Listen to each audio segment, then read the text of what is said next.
Self-imposed, I might add. Self-imposed timeout. Good to be back. It's been a long week. Sitting across from me in the booth, running both the shop and the board. Nick and Astis. Going to try to anyway. It's all right. Rich Flair is off at church today.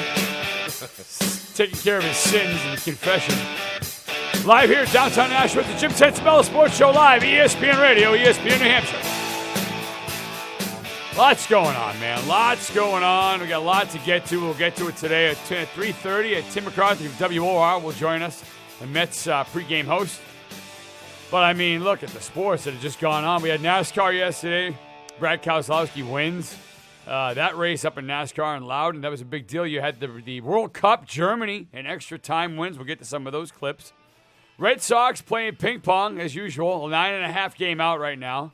If anybody tells me it's still not time to sell, they get their head clearly up their ass at this point because it's time for that team to kind of cash it in and move forward and see what their options are for trade bait out there right now, Nick. And I think it's time. It's 9.5. And you know what? That matter over in New York, it's been planes, trains, and automobiles, by the way, for me. Driving, I think I've put on probably in the last, 7 days, easily 2,000 miles. Really? Easily. Wow. Yeah, a lot of driving. Wow. I'm beat right now, but I'm here, and I'm beat. Up to North Conway. North Conway. That's a trip. Trains, planes in New York and everything. It's crazy. But listen, getting to where we're at right now with the Red Sox, they are done. We've been talking about this for 4 weeks. Move on. And in New York, they're done. If you think for 1 minute you're going to take Tanaka and rehab him and bring him back, for what? What is the point? Cash him in. Let him have his surgery. Yeah. Move on. Yeah. You might just have a year where the Red Sox and the Yankees both miss the playoffs. Yeah. And when was the last time that happened? Not sure. Can't tell you. Sox winners of 4 out of 5, though. That doesn't give you any hope at all. It was the Houston Astros, for God's sakes. The Houston Astros, who Pawtucket could beat them. My daughter's softball team could probably beat the Houston Astros. They suck down there. Come on. Got a better record than Texas. Well, which is hard to believe, but it's true. Texas now 19 games under. 19? That's unreal. That's a lot of games, my friend. That's a lot of games. Tampa red hot, right? Yeah. Yankees seemingly done, seemingly finished. Toronto's come back down to earth, 2-8 in their last 10. Mm-hmm. But who's going to pass them? I mean, you got a crappy AL East right now. It's garbage. Yeah. It's below garbage. Baltimore 10 over. Baltimore is a team right now that, to me, has stayed in that holding pattern system, and they're staying on injuries right now. Yankees are 5 out. They got no pitching. You lost Tanaka. Forget about Sabathia. Right. All right? What's left? Nothing. Okay. Red Sox. You can't hit, can't Jeff timely Francis, hit. they signed him. He's a joke. That's great. You can't hit timely, you're not going to win games. And it's been the same theme for the Boston Red Sox all year, unfortunately. Now you get this whole Lackey situation coming out where, the Red Sox screwed up in spring training. Players are coming out and saying it. Former players are coming out and saying it. 4 years, $70 million is a joke to a guy like that. I mean, Roger Clemens came out. This is the best part about Clemens. Clemens came out in some sort of we'll call it a mock interview with Nick Cafaldo of the Boston Globe. And he basically had a bunch of different issues that came out. And one of them, he said, let's be real. You can go 12-12 in baseball and throw 200 innings, and they'll give you $18 million. Right. All right? So John Lester's worth a hell of a lot more than that. And to throw him at what's coming out with 4 years and $70 to $80 million, to me, is a joke. And he's going to be in the Yankee uniform next year. Count on it. Done. He's going to be a pre-pitcher, that kind of guy that's going to be commanding big money in the market. And the Red Sox blew it. And I don't know if there's some kind of a situation that's gone on between them and the ownership. I don't know. John Lester's been pretty tight-sleeved about it. Yeah. But, I mean, you got John Lackey, his own teammate, coming out, criticizing his owners, saying that they blew it. Yeah. Well, that doesn't surprise me about Lackey. He's not one to hold back. Sure. It doesn't matter what light he is cast in. He'll go ahead and speak his mind. As far as Lester, you're right. And we kind of discussed this at the time last winter. This had to have been a top priority because the longer you wait, the longer it is to re-sign a guy. I believe that. I believe that's a pretty good rule of thumb. Sure. You want to lock up your own well in advance, so then...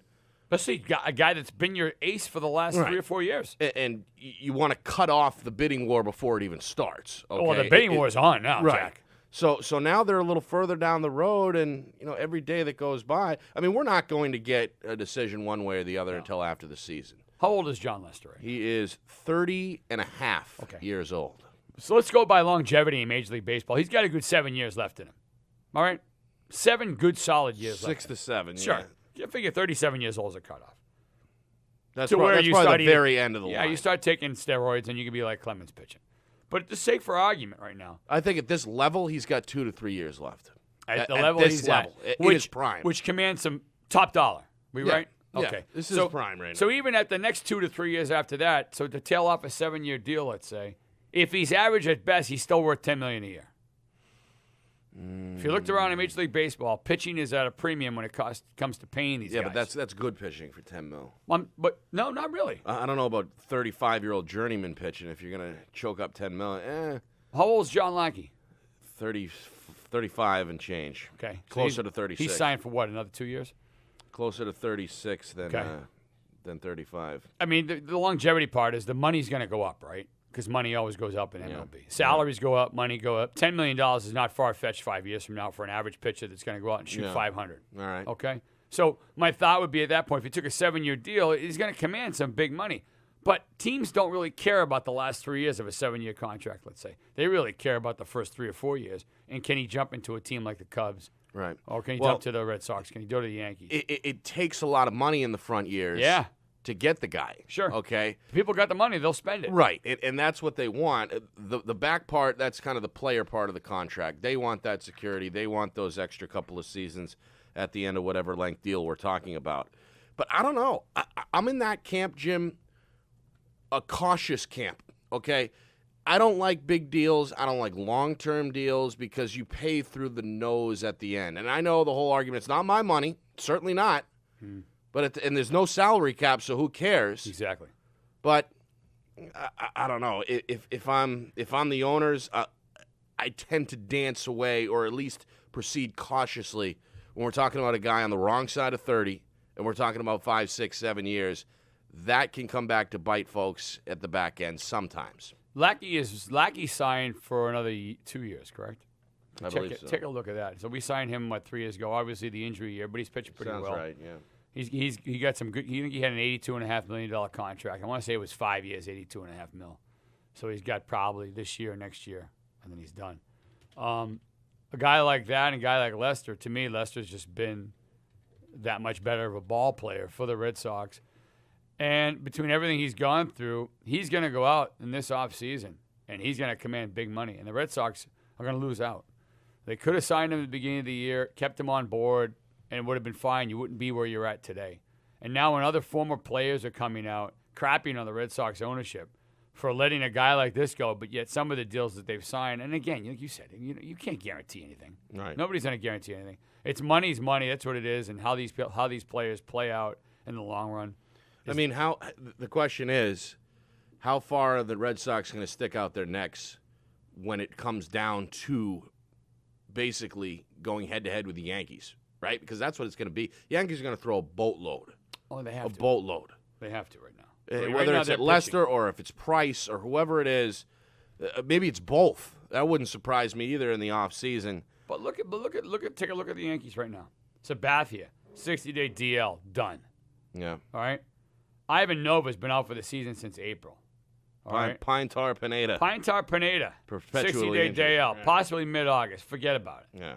Last time he chucked was 25-inch pitch session July 11th, and if he didn't have enough pine tar on it, that's all they shut him down after that. Carlos, and then you look at you have 4 pitches right there. Well, hold on. You didn't mention the most reliable. Tanaka. And that's the 39-year-old Hiroki Kuroda.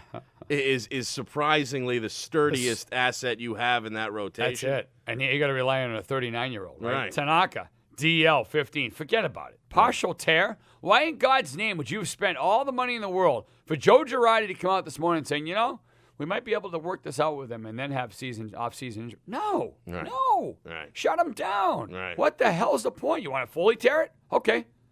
Go out there and swing a bat for 10 minutes. He'll fully tear it. Right. Right, so you've got all your pitches out. Now Beltran goes on the DL, 7-day DL, right? Facial fractures and concussion. He's not coming back this year in sound mind. That's going to weigh on him the whole year. This team right now, the Yankees. And that was right when he was starting to heat up, Beltran, a little bit anyway. Mark my words for saying this. Today is the 14th of July, that the Boston Red Sox are in better shape right now than the New York Yankees are. Yeah, I agree. And they both suck right now. Okay? It's too bad. It's too bad. But, I mean, the Red Sox, you needed one more bat. When Ellsbury went, Hoppy said it, many players said it, they needed one more bat. They didn't go out and get it. Mm-hmm. Okay? The Steven Drew thing, I still can't figure out what voodoo punch somebody was drinking to bring him in for $10 million. I still don't. Prorated or not, I don't get it. But they have an opportunity to now make some moves. And maybe you're getting younger, that's okay. Maybe it's pitching, that's okay. But you have an opportunity right now. John Lester is not going to be in a Red Sox uniform next year. Forget about it. If they wanted him bad enough, I truly believe this. If they wanted him bad enough, they would have signed him at the beginning of the year. Does that make sense? It does make sense. And I don't know if it's just lack of – I don't want to say it's lack of knowing what you're doing because that wouldn't be fair. Nope. But I don't know if the Sox were overconfident in that, okay, we'll wait. We got this guy in our back pocket. It's just a paperwork thing. Kick the can down the road a little bit if it's one of those scenarios. Or if there's genuine distance between the two camps. Again, it's hard for us to know because we don't hear a peep. No. A peep. Nope. One way or the other from either side of this about what is actually taking place behind closed doors in terms of negotiations. So I don't know. Your guess as good as mine, obviously, but I know the longer this thing goes on, and it's going to go for the rest of the season. It's done. He's going to pitch it. He's going to pitch the season out, right? He's going to pitch it out, and then it's into the camp, the winter meetings, and away you go. Yep. Here's my theory on this. My theory is that they did so well last year by winning the World Series that money was just not a problem for this ball club, for the owners, right? Think about that for a minute. You had a lower payroll than some of the top teams. You way overachieved. And, oh, by the way, you won the World Series. You made a ton of money. They probably looked at it and said, hey, here it is. Take it or leave it. We'll address it down the road. Thinking that the team that overachieved, if at best they played 500 to 600 ball, would at least go back into the playoffs. You know what I mean? It was like, hey, if they overachieve that much, if they play half as good, they're going to be okay. Well, this year they've played less. Listen, I watched a guy like Johnny Gomes the other day misplay a ball off of, was it Abreu from Chicago? Yep. I mean, totally misplayed it. Not once, but twice. Another play a couple innings later. There's a guy that doesn't belong in the outfield, but he's short money. And he can once in a while get a good whack at the bat, but he's not an everyday player. No. But he's out there playing left field in a time where you don't know if you're a buyer or a seller. Clearly, when you're and it was a Thursday game, right? So it was the travel day. Yeah. But he was pathetic out there. Pathetic. So you overachieved. You made a boatload of money. John Lester wasn't a priority for you to go ahead and offer the big contract. And like you just said, Nick, roll the dice, let it go, see what happens at the end of the year. Well, that price tag just went up, and it's going to continue to go up. And teams like the Yankees and the Phillies and the Dodgers and whoever God knows else has these incredibly large payrolls are going to continue to drive the price of stock of John Lester up. Yeah. And again, Lester, this year has worked out so far anyway, about as good as John Lester could have hoped for. Forget about the lack of wins. Naturally. Forget about the lack of run support. Naturally. The numbers are outstanding. Yes. The K's, 134 and only 129 innings. A sub-3 ERA in the American League at 2.65. 114 whip. I mean, these are career-type numbers despite only the 9 wins. And how many losses? I don't have that in front of me, but I'll take a stab at it. Probably about 7. Yeah, I was going to say 6 or 7. I'd say 7. But either way, again, record aside, this is a career year, and it's coming in a contract year. So how was Jacoby Ellsbury last year, Nick? How was he last year? He was productive as heck, I think. Probably one of his best years he's had? In a contract year, besides the power, yes. Just saying, it just so happened to be what? It was a contract year. Right. I mean, these players are not dumb. 9 and 7, you're right. Okay, 9 and 7. These players are not dumb. All right? They know when the bread and butter time is coming. They know when it's time to heat it up. You know, I'm quite sure that Boris went to, is it Boris, is Ellsbury's agent? Mm-hmm. Boris went to him at the beginning of the year and said, listen, cut all whatever's gone on the last couple of years. You got to go out and play your daylights out. I'll show you the money. And he showed him the money. Players know what time it is. Lester knows what time it is. Lester gave the Red Sox an opportunity at the beginning of the year to have dialogue with him and say, please, let's get together a contract. I'd like to stay here.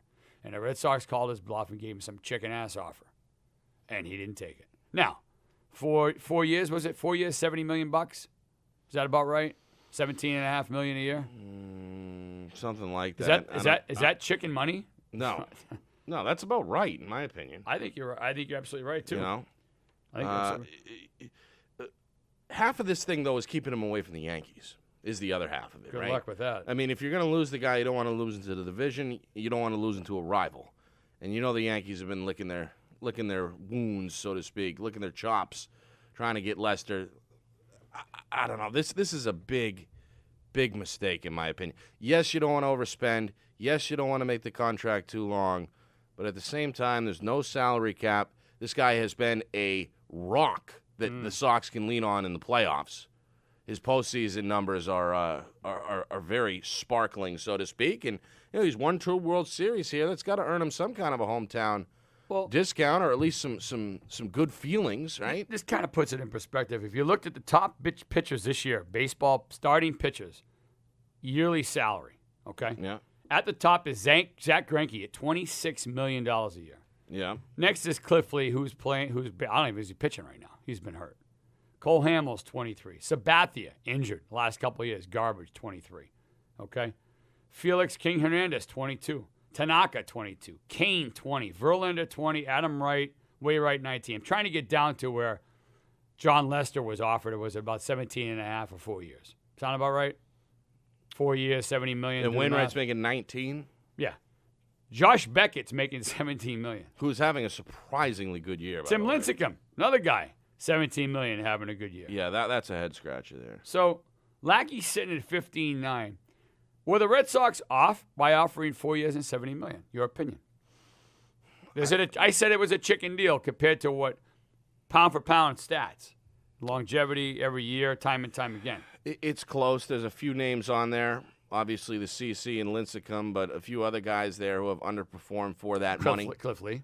Yep. And is that the reason that because it's a long? But we're talking. Sabathia signed a 10-year contract, right? But the Red Sox, we're still talking about the most pivotal piece there is. He is on the staff, no question. And probably a top 3 player on the team. And don't give me any of this, we got Ruby De La Rosa, we got Workman, all that. That's great. Workman just got sent down. That's great. Right, sure, but those guys, all those guys. Take time. All those guys are a work in progress. Jackie Bradley Jr., work in progress. Right. You want to talk about the horse of a staff that has proven it when it matters, which is big, who's in the midst of his prime. If you got to pony up an extra $4 or $5 million, get it done. Yeah. Right? Lester's making $13 million this year as his last year. And again, this was really, I think, an avoidable situation. Totally avoidable. Oh, it was. If you take care of business in the winter, fresh off a World Series, everybody's buddy, everybody's hugging and slapping and you've pitched five. so well consistently. Right. Okay. You've been the number 1 pitcher on that staff for what? Good 4 or 5 years straight.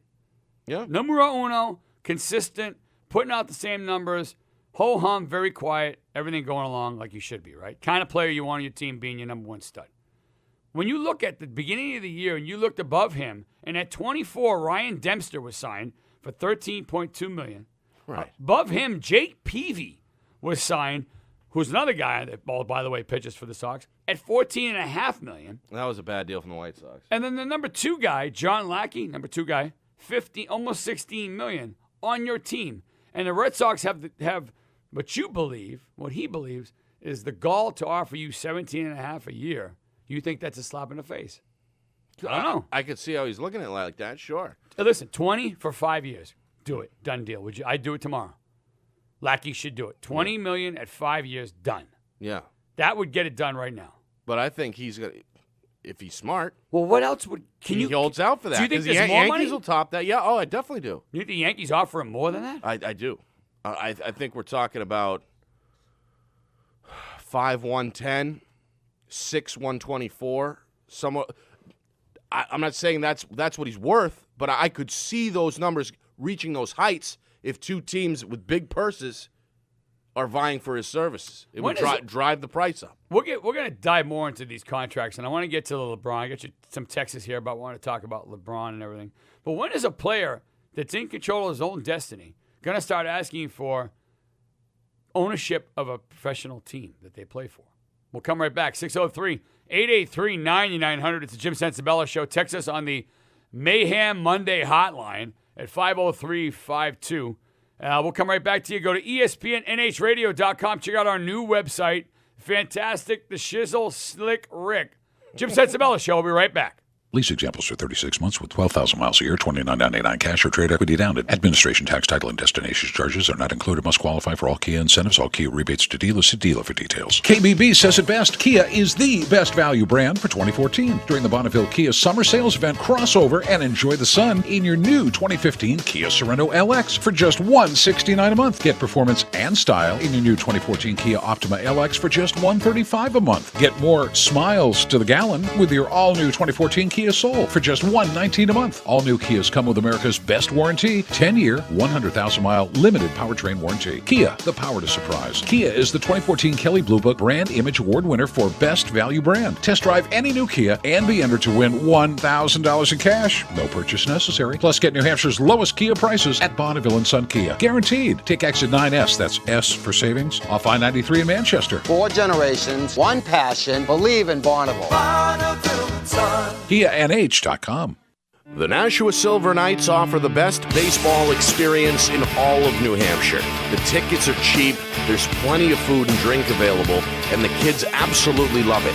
Come down Thursdays for dollar draft nights, every Thursday night throughout the season. There's always fireworks on Friday, plus there's a kids zone and entertainment between innings. It really is a great place to watch a ball game this summer. For scheduling and more information, log on to NashuaSilverKnights.com. Kia's Sign It and Drive It sales event is back at Peters Kia of Nashua. Hurry in for great zero-down, zero-due lease offers on the 2014 Soul and 2015 Optima and Sorento. Grab the family and head for the beach in a 2015 Sorento. Sign it and drive it for just $279 a month. Plus, get Kia's 10-year, 100,000-mile warranty standard. Only at Peters Kia, exit 7W in Nashua. 39-month, 12,000-mile per year lease excludes security deposit, taxes, and fees. Offer expires July 31st. Tropical Point Restaurant and Bar in Nashua has the best Spanish cuisine in the state of New Hampshire. Tropical Point captures the true Latin flavor with their exotic menu. Stop by for their amazing roasted chicken or pork shoulder, even their traditional fajitas and rice. The staff is friendly, the service is prompt. It really is a one-of-a-kind experience. Whether it's breakfast, lunch, dinner, or just drinks with friends, you can dine in Tropical Point's fun atmosphere or have it delivered right to your home or office. Plus, take advantage of their $5 lunch specials. And don't forget, the game is always on. So head over to the Tropical Point Restaurant and Bar on West Hollis Street in Nashua and like them on Facebook. Tropical Point Restaurant and Bar, 58 West Hollis Street in Nashua. Call 603-889-9612. That's 603-889-9612 for true Latin flavor today. There are leaf blowers, and then there are fuel-injected luxury leaf blowers. The Lincoln Certified Pre-Owned Autumn Event. Now get 0.9% APR, plus the confidence of a 6-year, 100,000-mile comprehensive warranty.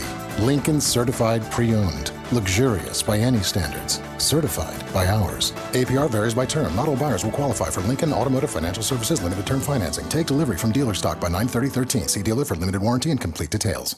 Hey, Lynn, how are you? Great! It's been a while. You look good. Thanks. Hey, can you tell? I knocked off a few pounds recently. Yeah, I mean, you really look good. Well, I can't take all the credit. I owe it to Dr. Waldman and his cool sculpting. Who? Dr. Waldman. He's right on Riverside Street in Nashua. I'm telling you, I never had a hard time with my appearance. I work out, I eat healthy, but I just couldn't get rid of these love handles until I had cool sculpting at Dr. Waldman's. Oh, yeah. I've heard of Dr. Waldman and the new cool sculpting. The entire staff there is great. They'll sit down with you and consult on exactly what you're looking for. Yeah, they made my cool sculpting experience comfortable and safe. No incisions, no downtime. Plus, I was back at the gym the same night. And I must say, I like what I see. Well, then I'll see you for dinner. Absolutely. Waldman Plastic Surgery and Dermatology on Riverside Street in Nashua. Make sure to mention this ESPN New Hampshire ad to get a free cool sculpting consultation with Dr. Waldman. Call 603-577-5559 or visit them online at Waldman Plastic Surgery and Dermatology.com. That's Waldman Plastic Surgery and Dermatology.com. Wendy's presents Red in the sing-along. Hey, got us some lunch. I love Wendy's pretzel bun so much. I could sing. I'm the one who wants to be with you. Me too. Pretzel bun, I know you feel it too. Hey, ladies. Waited all this time, my hunger grew. Everybody, just to take a pretzel bite. Wendy's pretzel bun is back to be with you, paired with tender chicken or hot and juicy beef. Now that's better. Available for a limited time. Text the word JOIN to 50352 and join the ESPN New Hampshire Text Club. Scores, standings, trades, and rumors. This is the ESPN New Hampshire Sports Center. Boston Red Sox have won 4 of their last 5 following an 11-0 shutout yesterday over the Houston Astros. Clay Buchholz had a complete game shutout, punching out 12. Germany over Argentina. Germans have now won 4 World Cups. Mario Götze scored the game winner. Nashua Silver Knights, they've won 4 out of 5. Jimmy Ricoy, a couple of extra base hits as they beat Brockton 8-5. Tune into all Silver Knight home games on our sister station WSMN 1590. The New Hampshire Fisher Cats have lost 4 out of 5. They fell to Portland yesterday 7-6. They'll wrap up a 5-game set with the Sea Dogs today. NBA news, Carmelo to New York, Luau Dang to Miami, and former Celtic Paul Pierce heads to Washington. ESPN's Mark Stein. 2-year deal, $11 million, player option after the first season. But for a Washington team that was one of the surprises in the playoffs, to add an old head like Paul Pierce who knows his way around, knows how to lead a team, big recovery for the Wizards.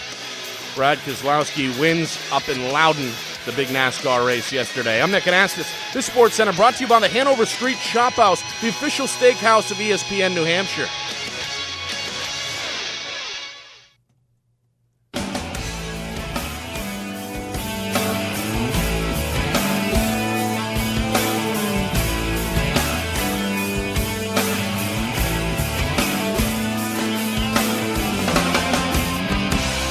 Back here in hour number 1. The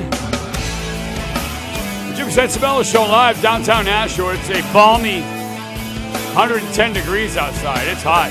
It's sticky. I don't know, about 87. Flash flood warning in effect for Hillsborough County. South of Lowell, Methuen, Tewksbury, Methuen, Tingsboro, and Methuen. Did I mention Methuen? Yes. 603-883-9900. Lots going on in the world of sports. We haven't even scratched the surface yet, but we're going to get to it. Well, I was left the break, Nick. We were chatting about at what point are players going to start kind of asking for some ownership that are big marquee stud players down the road.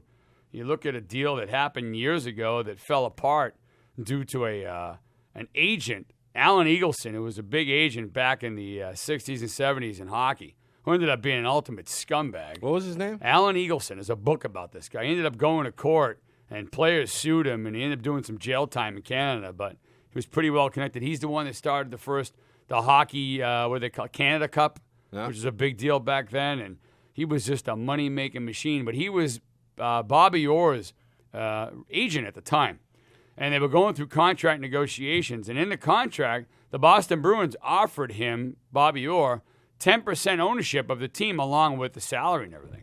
But Alan Eagleson was so tight with the ownership in Chicago, the Wirtz family, that he never presented the contract to Bobby Orr because he wanted to bring him to Chicago and help his buddy out who owned the team. Bobby Orr ends up going to Chicago. The rest is history. Bobby finds out about the deal literally like within a couple, the Harry Sinden ended up coming to him after saying, we offered you this, and ended up that Eagleson confirmed the deal. And he squashed him immediately, along with a lot of players that found out about that. And years later, in the mid-'90s, that walk of shame, he had to go to court at the old courthouse in Post Office Square in Boston. I used to work across the street from it. I remember when it was going on. We were out there watching Busick come by, all the old hockey players. Wow. Detroit.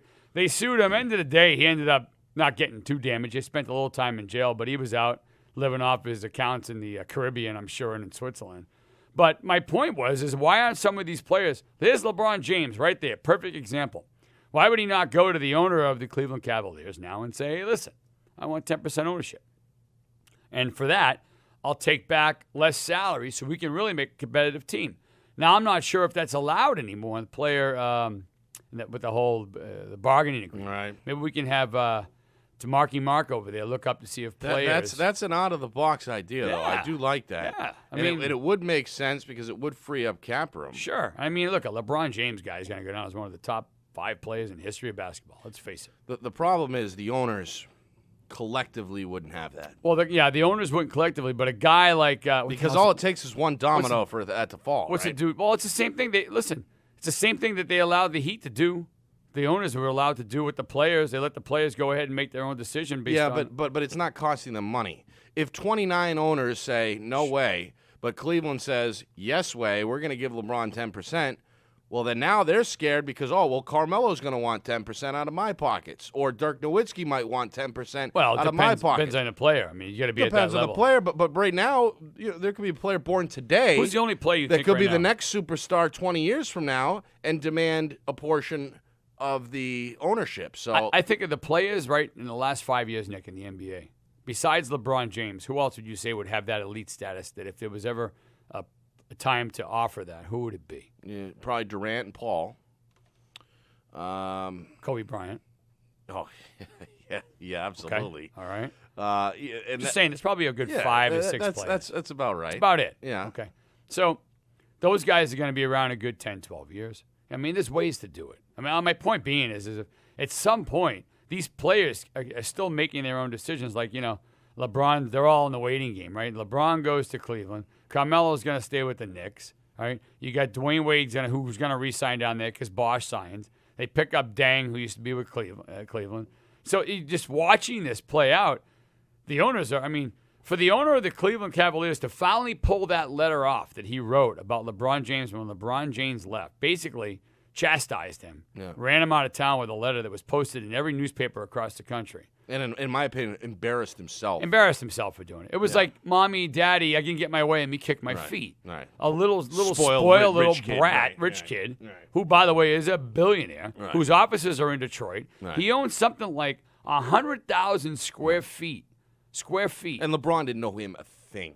I'm sorry. He didn't owe Dan Gilbert a thing. No, Dan Gilbert owns 100,000 square feet, 100,000 acres, like the downtown part. The guy pretty much controls 100,000 acres. 100,000, something crazy like that, within the Detroit metropolitan area, and buildings and just crazy. We'll take a call right now, 603. It's our guest. 883-9900. Guess will supersede before anybody else. He's Tim McCarthy, WOR Radio out in Pete. Why did I say Tim? You're thinking of Tim McCarver. Oh, Tim McCarver. And he's not Tim McCarver. I don't He's like better Tim than Tim McCarver. Pete's a hell of a lot better than Tim McCarver. Pete, welcome to the Jim Censabella Show. How are Not you? as good a player, but how are you guys doing? Hey, I got a question to ask you. Maybe you can shed some light on this. If you listen a little bit, we were on there talking about players like these LeBron James guys, these big money players. We named like 4, maybe the NBA. That maybe are they allowed to, in a contract structure, if an owner came and said, "We'll give you 3% ownership of the team along with your salary for the next 7 years," do the collective bargaining? Can teams do that in any professional sport? Maybe you just focus on baseball. I don't think so. No, I wouldn't think so. But it's amazing. You look at a guy like LeBron, and what is he actually worth to a franchise and to an owner? The value of the franchise goes up. Even though he left the Heat, I would say with the 2 titles they won, that franchise is probably worth more than it was prior. And, I think LeBron's probably the most underpaid player in sports. By a large margin, at least as far as what he gets paid for what he does on the court. Right. I just find it interesting. I'm wondering. I remember I used a story back in the Bobby Orr days. Subsequently, the Bruins made him an offer, and part of that offer was ownership of the hockey team. Really? And his agent, Alan Eagleson, who's a scumbag agent, never gave it to him, and he went to Chicago. Subsequently, signed with the Blackhawks, and then found out about the deal, and then fired the guy. And ultimately, years later, a lot of players got together and sued him. But it must be something with the players' bargaining thing. I'm not sure. But anyways, getting to baseball land right now. When was the last time the Boston Red Sox and the New York Yankees probably will not make the playoffs this year? Yeah, it's a little different this year, huh? I mean, for years it was, how is teams like Baltimore, Toronto, Tampa Bay, how are these teams ever going to make the playoffs? And now, we've seen the success that the Rays have had over the last few years. The Orioles are in first place, and they've made the playoffs recently. And the Blue Jays are right in the mix, too. So, yeah, it's a little bit different not having the Red Sox and the Yankees around. And, the Yankees, while their record is still hanging in there. I think when you look at the starting pitching and all the injuries that they've had, they're in big trouble. Oh, they are. And when you have a pitching staff that's pretty much depleted, and now you're talking about bringing the guy you spent so much money for in Tanaka. Maybe we can bring him back because he's only got a partially tear. You're out of your mind. Shut him down. You're at 500 right now. And a lot of these teams, that you're not going to, if you weren't doing it with them, chances are you're probably not going to be able to elevate your game enough to get up there with them. You look at teams like you just mentioned, Baltimore and Toronto, and all of a sudden Toronto's really come down to earth right now. I would never have guessed that Baltimore would be the team leading the American League East. Yeah, it's stunning. I mean, I like the Rays going into the year, and it looked like for a little while maybe they can make a run, and they're still kind of hanging around because, let's be honest, the division just isn't that good this year. There's not a great team in there, so it's just a bunch of mush. And, maybe Tampa has some kind of run in them. We'll see what they decide to do with David Price. But, as far as Tanaka goes, you might as well just have him have the surgery. And almost always in these situations, the guy's going to need Tommy John. And if he has a partial tear of the ligament, you might as well just fix it, because if you have it right now, maybe he's able to come back at the tail end of next year or something along those lines. More than likely he's out for the season anyway, but at least you can get ahead of the process a little bit. The Mets dealt with this with Matt Harvey last year. He waited to have Tommy John. Almost always you're going to need the surgery. It's not going to heal itself more often than not. And it cost him the last 2 months of this season, and now he'll probably have to come back early in 2015. So to me, just have the surgery and get it over with. It's pretty much going to be a must-have at this point. Pete, I was flipping around the channel, doing some channel surfing over the weekend. I was on Fox Business Network, a show called The Independents, and it surprised me. The headline was, "Are Nerds Taking Over Baseball?" And I thought that jumped out at me. Billy Beane, numbers guy, sabermetrics, Moneyball, all that. Well, forget about Billy Beane. Billy Beane, at least, was a former player. Right, you look around, most of the young GMs in the game, they're like Ivy League graduates. Right. They're nerds, right? Essentially. For all intents and purposes of what Fox was trying to do with that headline, nerds are guys who crunch numbers, right? So here we are now with small market teams, I think, in both leagues, more competitive because they've got the quote-unquote nerds in the front office to emulate the Oakland A's. Am I off base there? I think that the new collective bargaining agreement, the way it was structured, the bully teams can go out there, and the bully teams are the teams with the money. They can go out there and they can sign the top players available. But the way that it was set up is you really can't spend your money in any other way. The only way you can spend your money is via free agency. And, you can't, it's not like the draft used to be where the best player doesn't necessarily go number one overall because teams are worried about trying to sign him. Even on the international market, there are checks and balances in place so that typically a team can't go out and sign everybody out there, although the Yankees did that this past year. But what I think you see happen is, and the other thing is, teams are, when they have young talents, they're signing them long term. The Rays did it with Evan Longoria. I think he played maybe a week in the bigs, and they signed him up long term. The Brewers did it with Ryan Braun. You see teams locking these guys up. So what you see is when those players are hitting free agency, they're not hitting free agency at 27, 28 years old anymore. 30s. Now they're like 31, 32. Yep. So I think when those big market teams are able to go out and attack these guys and sign them, they're already past their prime, and they have to pay them so much money that I think it's led to some balance in the game. Parity has been something that people have called for in baseball for a long time, and right now I think you're seeing it. We're also talking with Tim McCarthy here, Pete McCarthy. I love doing that for fun. Pete McCarthy here from WR. Here's a quick question for you. We got a little instance going on right now with John Lester and the Boston Red Sox, and the word is that the offer came out about 4 years, $70 to $80 million beginning of the year. And I guess he took it the wrong way, didn't like the deal, and at 30 and a half years old is going to test the market in the offseason. Red Sox make a big mistake by not signing him at the beginning of the year? Yes, because if you want to bring John Lester back, it's going to be a lot more expensive at this point. The Phillies dealt with this with Cole Hamels a couple of years back, where they talked in the offseason, couldn't come together on a deal, and then they ended up paying him a heck of a lot more than they ever dreamed of paying him by the time the season was over. So I think unless the Red Sox are willing to let John Lester walk, and I don't know why he'd want to do that, I think that, that's a situation where they're going to end up paying for it as long as he stays healthy here. And it seems like he's doing fine right now. So, it's going to cost them some money, but at the end of the day, I mean, to me, the guy's won World Series games and been a part of the history of the franchise like Lester has. I don't understand why you get into a contract squabble to this degree. I know Dustin Pedroia kind of gave a sweetheart deal to the Red Sox. Maybe they're expecting the same thing from Lester, but you got to pay these guys what they're worth sometimes. And the idea, even as an outsider of Boston, seeing John Lester in another uniform just seems wrong. How much is he worth? Well, Hamels, I think he ended up in like the 6 years, 120 range. I think he's somewhere around there. So I would say that's probably, that's probably the area that you're looking at. And Lester will be the second highest ranked starting pitcher to be a free agency this year behind Max Scherzer, I would think. So you have Scherzer probably in line to get about $200 million. I think Lester will do just fine for himself. He'd probably land 140, 150. Is that now you thinking Lester is more of, is that a 5-year deal, 7-year deal?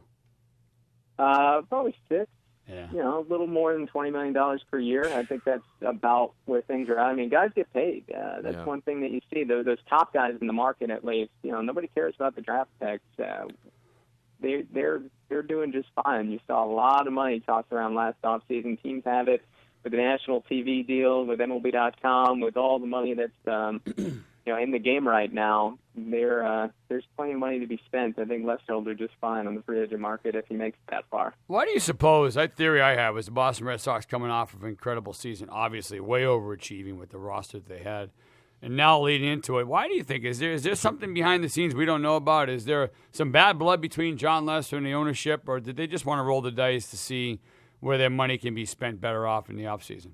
Yeah, I think it's, Nick was asking about crunching numbers and the nerds and all that kind of thing. And, I think if you crunch the numbers, you're not necessarily going to get your money's worth, on a 6-year, $120 million deal with John Lester. And if you, take the emotion out of it and, you take the fact that he's won 2 World Series with the Boston Red Sox and been a big part of it both times, maybe he's not worth that kind of money to the Boston Red Sox. But, I mean, to me, I think you got to reward your franchise guys, and you want, someone like John Lester who's done everything right, won for the team. You want him to be a part of that franchise long term. So I think you have to make that kind of commitment to him. And plus, it's not like, as far as I know, the Red Sox aren't dripping in pitching prospects behind him where they have 8 guys that can, step in and take spots in the rotation. Workman's down in AAA right now.